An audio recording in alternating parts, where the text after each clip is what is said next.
E aí, cortou, né? Tivemos aí um travamento da máquina e ela cortou ali nos 14 minutos. Estava falando de dolo, tá? Então eu vou começar a parte 4 aqui, né? Hoje é dia 10 de junho, estou gravando aula de revisão para o primeiro período, Teoria Jurídica do Direito Penal, tá? Essa é a parte 4. Estou falando de dolo, tá?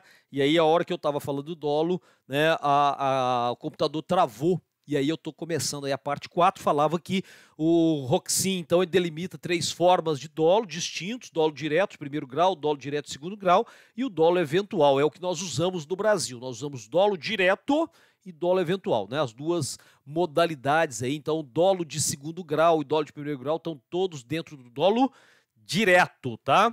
Então é importante pensar aí, né? Nesse cenário, tá bom? Então, esse quadro é importante para a gente saber realmente, né, o que deve ser imputado ao agente. Então, o dolo é a vontade e a consciência de realizar uma conduta típica, né? Pouco interessante se o agente sabia ou não se era proibida aquela conduta, tá? Bom, possível falar em dolo genérico, a vontade de praticar conduta típica sem qualquer finalidade especial, tá certo? Existe um dolo específico, que é o complemento dessa vontade, né, adicionada a uma finalidade específica, né? Essa finalidade pode ser a expressa do tipo, né, tipo penal incriminador, ou pode ser implícita, né? Então, finalidade de humilhar a pessoa, por exemplo, lá no caso dos crimes contra a honra, tá?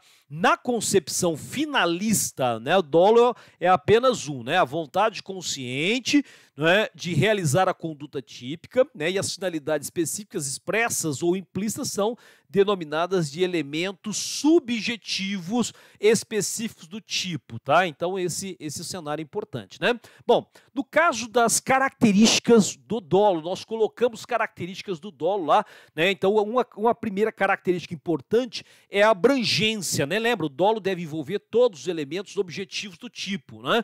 Então é importante pensar nisso, a valoração paralela na esfera do leigo, né? Então, exemplo, espera-se que no crime de homicídio queira o autor matar, eliminando a vida, tendo por objeto alguém, seria uma pessoa. Se falar em dolo, se faltar dolo em qualquer dos elementos, eu quero matar, mas não é alguém, então aí não teria o crime de homicídio, né?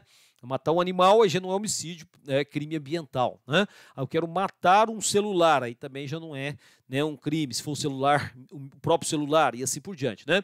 E não existe possibilidade de conceber um homicídio se são duas palavras: matar alguém, tá? Se eu eliminar, né, o dolo de qualquer uma delas, aí eu já não vou ter mais, né, o homicídio na sua forma dolosa, tá? Eu posso até ter na forma culposa. Então, a abrangência tem que pegar todos os elementos do tipo, atualidade, né? O dolo deve estar presente no momento da ação, não existindo dolo subsequente, né? Nem dolo anterior. Então, ele quer matar o José, mas desiste aí, e um belo dia, lá na frente, ele atropela, coincidentemente, o José, né? Mas é um atropelamento, né? Foi um acidente de trânsito, não tem nada a ver com a vontade. Então não posso dizer que o fato de querer ter matado há 5 anos atrás o José não quer dizer que hoje, num atropelamento acidental, ele matou, havia o dolo nesse momento. Então, não posso pegar o dolo do passado e jogar para agora, né? Então esse é um elemento importante, né? Atualidade, abrangência, possibilidade de influenciar o resultado, né? É indispensável que a vontade do agente, nesse caso, seja capaz de produzir o evento, né, que seria o crime, né, o fato típico, tá certo? Tem um autor, né, o Hans Welzel, né, que diz o seguinte: a vontade, né, impotente não é um dolo relevante de um ponto de vista jurídico penal, né? A vontade de realização do tipo objetivo pressupõe a possibilidade de influir no curso causal, né? Pois tudo o que você tem aí é exatamente esse quadro, né, de garantia, né, de estar fora da possibilidade da influência concreta do agente, né, por ser desejado ou esperado nesse caso, mas não significa querer realizá-lo, né? Somente pode ser objeto, né, da norma jurídica algo que possa que o agente possa efetivamente realizar ou omitir, né? Então aí nessas condições, gente, dolo é vontade ativa, tá? Que provoca a efetiva atuação do agente né, em busca de seu objetivo, né, que seria, nesse caso, praticar o tipo penal, tendo potencial para atingir o resultado, tá? Dolo não é pensamento, então não só pensar o sujeito cai morto do outro lado, né? Tampouco simples presságio, né? Não é vontade desprovida de efetividade, é uma vontade provida de efetividade, tá? Então, lógico, né? Vontade consciente do agente dirigida especificamente à produção de resultado, abrangendo meios utilizados para tanto, né? Então, lógico, você tem aí a vontade, se encaixa no resultado, tá? E o Roxin diz que nós temos aí esse quadro, né? O dolo se divide em 3 espécies, aquelas que nós comentamos, né? De primeiro grau, né? Querer matar e desferir tiros contra, né, a vítima. O dolo de segundo grau, né? Tem o dolo de consequências necessárias, dolos de efeitos colaterais ou simplesmente dolo necessário. Então, quer matar X, desfere tiros, mas também atinge e mata uma outra pessoa, né, que se encontra ao lado. Não quer matar ela, mas tem como consequência o exemplo do avião, né? Quer matar o José dentro do avião, coloca uma bomba e mata o resto, tá? Então, o dolo de primeiro grau direto em relação a o José e dolo de segundo grau em relação ao restante, mas tudo é dolo direto, porque eu sei que se eu colocar uma bomba no avião, o avião cair, as pessoas vão morrer, né? Então esse é um detalhe importante. E o dolo eventual já é diferente, né? Querer matar X, mas que também matará Y e assume-se o risco de atingir as outras pessoas em via pública, um risco acima da média, que não é qualquer um que estaria disposto a, né, correr esse risco, tá? Então, vontade do agente dirigido a um resultado determinado, porém vislumbrando a possibilidade de ocorrência, né, de um segundo resultado não desejado, mas admitido, unido ao primeiro. Isso é o dolo eventual, tá? Então esse é um quadro importante. Lá no artigo 18 disse que o crime, né, no inciso primeiro, é crime doloso, e doloso é quando o agente quis o resultado, importante isso, ou assumiu o risco de produzi-lo, né, o dolo eventual, tá? Então, o dolo eventual, a gente não quer o segundo resultado, tá? Embora sinta que ele possa se materializar com o seu objetivo, que é indiferente. Ele é indiferente àquilo tudo, tá? Então, já falamos sobre isso em sala, é muito importante esse quadro. Nos delitos de trânsito, eu falei para você que, né, tem aí algumas situações, né, que o sujeito já depois de tanta propaganda sabe, né, que o racha, né, é proibido, né? Então essa conduta social desajustada, né, e reprovável, né, ela vai sim ser considerada dolo eventual, tá? Bom, feito isso, né, dolo direto, primeiro e segundo graus, e dolo eventual, né? Então aí você tem agora o conceito de culpa, né? O crime culposo, né? O conceito de culpa agora é um comportamento voluntário, só que desatencioso, né? Voltado a determinado objetivo, lícito ou ilícito, embora produza um resultado ilícito, não desejado, né? Previsível até, que poderia inclusive ser evitado, né? O dolo, então, para nós é uma regra, tá? A culpa é uma exceção, e eu até falei para você, olha, nós temos no Código Penal uma regra de que os crimes são, em regra, dolosos. Se for culposo, está escrito que ele é culposo, tá? Então, para punir alguém por delito, por crime culposo, é indispensável, né, que você tenha aí a expressão dessa conduta como culposa lá no Código Penal, por exemplo, tá falando do Código Penal agora, homicídio doloso, mas existe o homicídio culposo, porque está previsto em lei, tá? Natureza jurídica da culpa, vamos lembrar, é um elemento psicológico normativo. Psicológico por quê? Elemento subjetivo do delito, implicando, né, na ligação do resultado lesivo ao querer interno do agente por meio de uma previsibilidade, tá? Então é importante pensar naquilo que você tem que estar, né, organizando em termos de raciocínio aí para poder evidenciar esse quadro. E é normativo porque tem um fundamento, né, legal, né? Porque é formulado um juízo de valor acerca da relação estabelecida entre o querer do agente e o resultado que foi produzido. Verificando aí, inclusive, ó, o magistrado ele vai olhar isso, né? Se houve uma norma a cumprir ou que deixou de ser seguida aí com relação, por exemplo, ao trânsito, que é muito comum, né? Você tem um homicídio, né, em regra geral, culposo, tá? Ele pode ser até doloso na condição de dolo eventual, em alguns casos há essa imputação.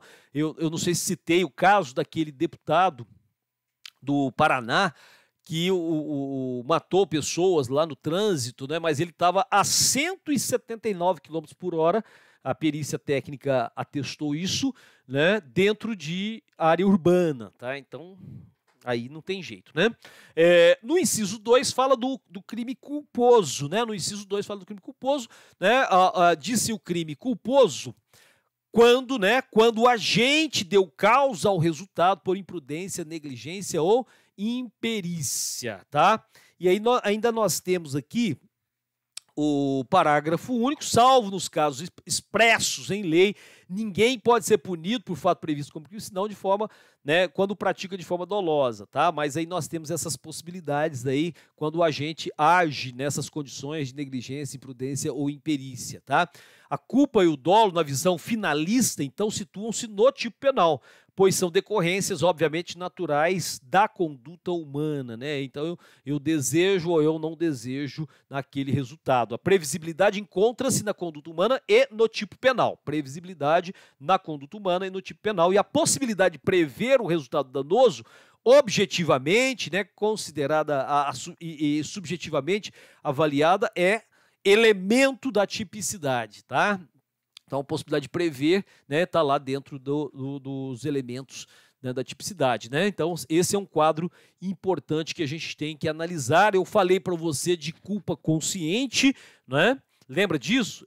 Culpa inconsciente e consciente, né? Então lembra disso? Culpa consciente e inconsciente. A culpa inconsciente, culpa por excelência, culpa, né, sem previsão de resultado. O agente não tem previsão do resultado, né? Mas ele tem uma previsibilidade, né? Na maior parte dos delitos culposos ocorre culpa inconsciente, né? Aí eu dei o exemplo, vamos lembrar do exemplo, ó, que o sujeito estava conduzindo o seu veículo, né, com um pensamento longe, ele estava meio voado, né, que a gente fala assim, ele estava no mundo da lua, a cabeça dele estava pensando outras coisas e ele acaba atravessando o sinal fechado, tá?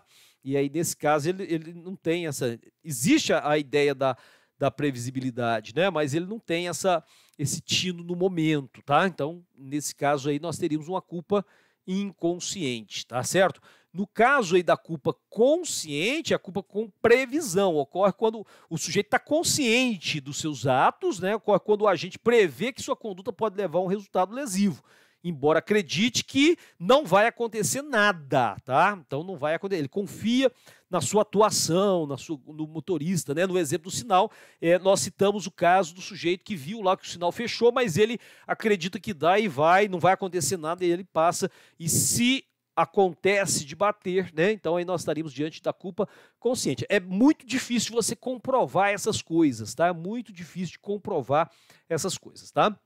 Então esse é um elemento importante. Elementos da culpa, né? A concentração na análise da conduta voluntária do agente, tá?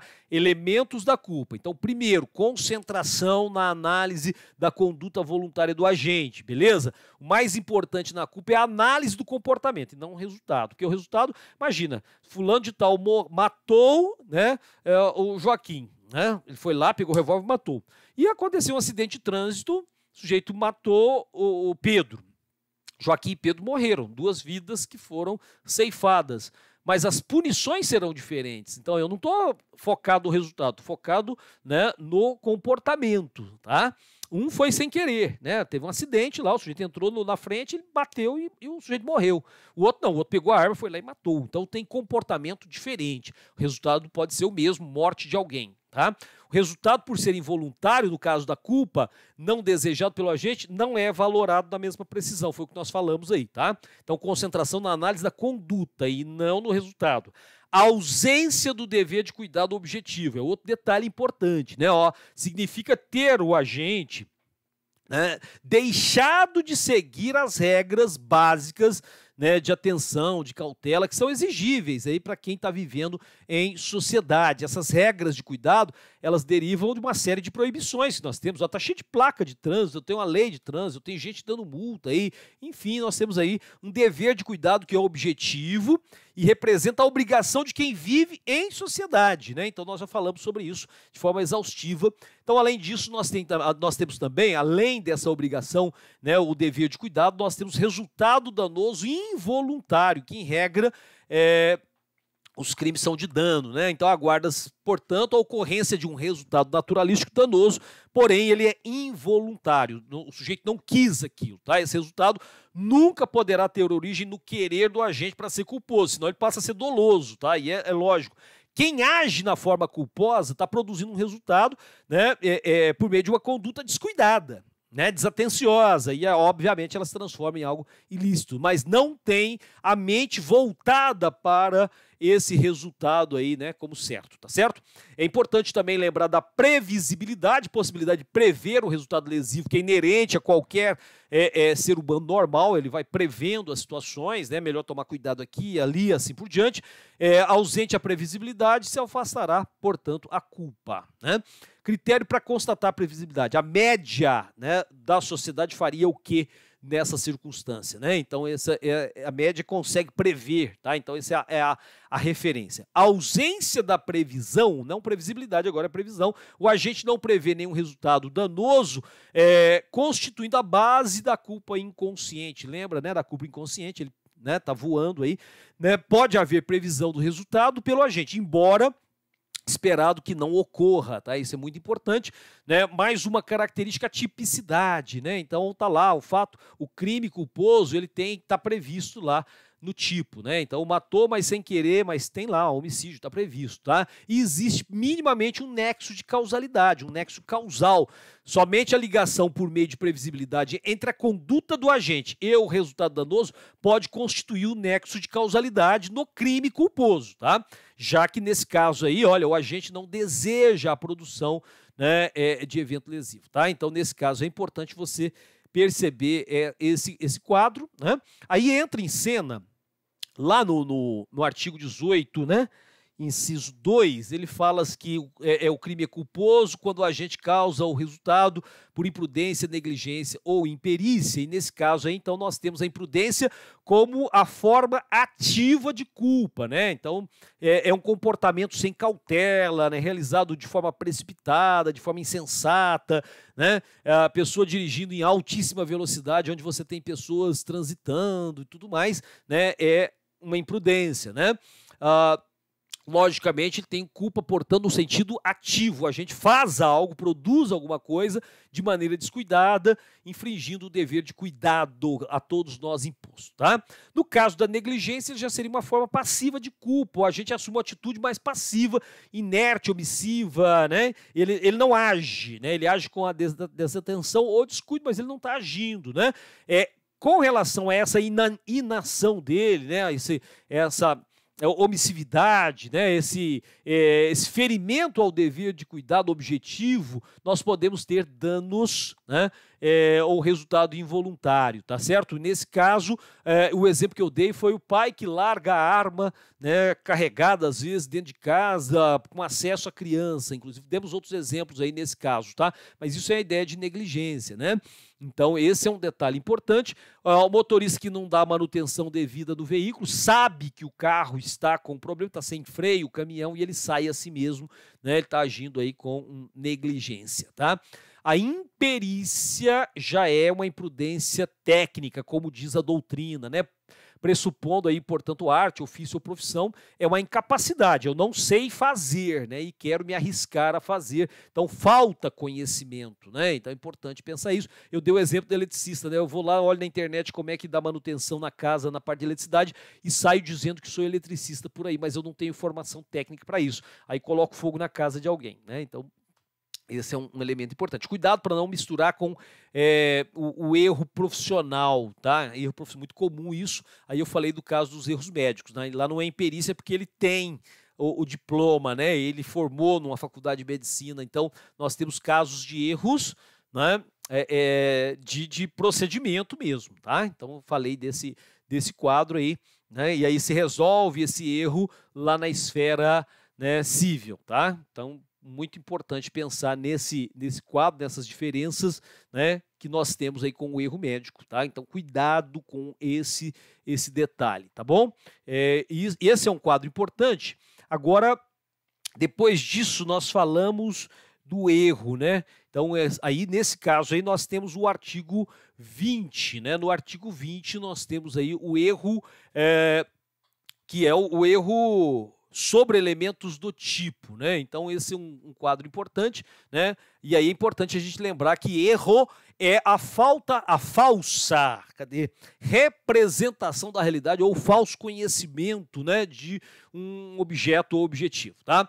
Erra o agente que pensa estar vendo uma coisa e está vendo outra, né? Então isso é muito importante. Já a ignorância é a falta de representação da realidade, né? O desconhecimento total do objeto, aí você não tem noção do que está acontecendo, né?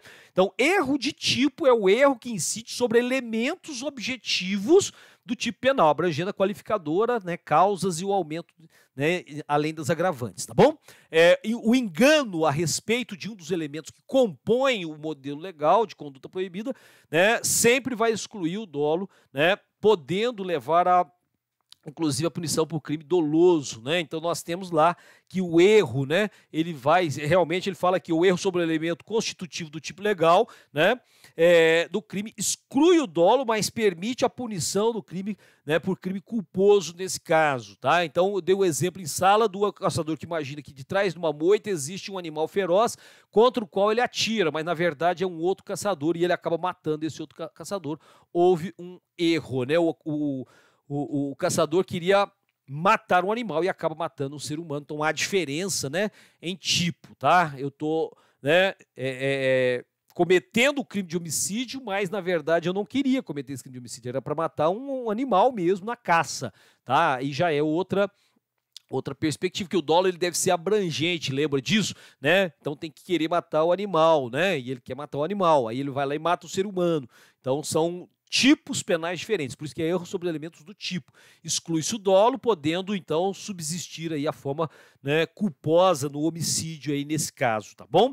Então, elemento constitutivo do tipo, né? Trata-se de cada componente que constitui o tipo ou o modelo legal de conduta. Aí eu coloquei para você lá o caso da lesão corporal, né? Ofender a integridade, né, corporal ou a saúde de outrem, né? Aí você tem cada um: ofender, integridade corporal, saúde e outrem são elementos constitutivos do tipo, né? Lá do artigo 129, né? Falei do erro excusável, erro inexcusável, né? A falsa percepção do elemento constitutivo do tipo incriminador pode ser excusável ou inexcusável. Excusabilidade, né? A absoluta impossibilidade de ser detectada a situação verdadeira envolvendo o agente, né? Levando-se em consideração a prudência urbana, deve-se verificar se houve, nesse caso, né, nesse erro, algum fator componente de culpa, né? Imprudência, imperícia ou negligência. Não havendo, afasta-se a culpa também. Aí é fato atípico, né? Se forem afastados dolo e culpa, então, fato atípico. Exemplo, erro de tipo do homicídio. Considerando-se ter remanescido a imprudência do agente, afasta-se o dolo, mas ele responde pelo elemento ou pelo homicídio culposo, que é o caso lá do exemplo do caçador, tá? Erro de tipo... No caso do furto, né, na modalidade culposa, o agente não responde, tendo em vista que não há furto culposo, né? Então, pegar a mala, né, lá no aeroporto achando que é a sua e não é, né? Então, obviamente, eu teria aí uma perspectiva de que seria furto, mas obviamente que não é, né? Você tem um erro nessas condições e não envolve efetivamente um furto, né, sem querer, tá? Furto culposo, tá? Erro essencial e erro acidental, lembra disso? Essencial é o que recai sobre o elemento constitutivo do tipo, e acidental que recai sobre os elementos secundários ou acessórios dos elementos, né? Então, os acessórios são os que não fazem parte do tipo, né? Se o agente, por exemplo, pretendendo furtar uma caneta, leva em seu lugar uma lapiseira, né? Então ele praticou o crime de furto. Não interessa se ele queria levar a caneta e levou a lapiseira. Isso não altera, né, a qualidade, né, do tipo, tá? A qualidade da coisa subtraída, nesse caso, é irrelevante, porque ele está cometendo o crime de furto. Tendo em vista que o tipo 155, ele não fala isso, né? Ele fala simplesmente coisa alheia móvel, tá? Não importa qual seja, tá? Então esse é um quadro importante e é o que fala lá no parágrafo 3º do artigo 20 também, fala, olha, erro sobre pessoa, né? Ó, o erro quando a pessoa contra a qual o crime é praticado não isenta de pena, não se consideram, nesse caso, as condições ou qualidades da vítima, senão da pessoa contra quem o agente queria praticar, tá? Então, nesse caso aí também sobre esse elemento, né? Erro sobre elemento de tipo, o artigo 20, então o erro sobre elemento de tipo constitutivo do tipo penal ou tipo legal de crime exclui o dolo, mas mantém aí a punição por crime culposo se prevista em lei, né? O erro sobre a pessoa que eu acabei de ler agora mesmo, ó, o erro quanto à pessoa, né? Aliás, o erro quanto à pessoa contra a qual o crime é praticado não isenta de pena. Não se considera, nesse caso, as características, as condições ou qualidades da vítima, senão aquelas com quem o agente queria praticar, tá? Então é importante aí, ó. Então, se o agente, pretendendo matar A, confunde, né, com B e alveja ele mortalmente, né, então vai responder por crime de homicídio, tá certo? Então é importante pensar nesse quadro aí. Erro contra a pessoa, né, as condições ou qualidades individuais do alvo pretendido são levadas em conta para a configuração do delito, tá? Então, interessa a vítima virtual e não as da vítima real, tá certo? Então, eu dei o exemplo lá, o sujeito quer matar o fulano e acaba matando o próprio pai, né? Então, não responde por parricídio, porque ele não queria matar o pai, ele queria matar uma outra pessoa, mas acabou por acidente matando o outro sujeito, tá? Então, esse é um elemento importante aí. Agora, se ele quer matar o pai e mata outro sujeito, ele responde por parricídio, né? Então, é importante pensar nessa lógica. Que mais? Erro determinado por terceiro, também nós chegamos, né? Se um terceiro leva o agente aqui, ó, tá lá no segundo, né? Parágrafo segundo, a incidir em erro, deve responder pelo delito. Eu dei o exemplo lá do caso do cinema lá no México, lembra? Né? Do ator que no filme, né, foi morto, né? Porque o contra-regra, né? A produção, eles colocaram arma de verdade lá, queriam matar aquele ator, né, do filme mexicano, tá? Então é importante pensar nessa perspectiva, beleza? Eu acho que nós já estamos encerrando aqui, né? Tá? Então, erro de proibição, erro incidente sobre a ilicitude do fato. O agente atua sem consciência da ilicitude, servindo de excludente de ilicitude aquele da guerra, de excludente de culpabilidade, melhor dizendo, aquele da guerra, né? O soldado que acha que está em guerra ainda e mata o suposto inimigo, mas não está em guerra mais, tá? Então, ele acha que está em guerra ainda nessas condições, tá bom? Então, nós vamos parando por aqui. Gente, ficaram 4 partes, hoje é dia 10/6, eu estou gravando aula para repor a aula de amanhã à noite, que é feriado, então não haverá aula amanhã à noite, né, no caso, né, no dia 11/6, quinta-feira à noite, porque é feriado, então eu estou fazendo essa revisão e na próxima aula, né, lá no dia 18, é a nossa prova, tá? Então, essa aqui, tá bom?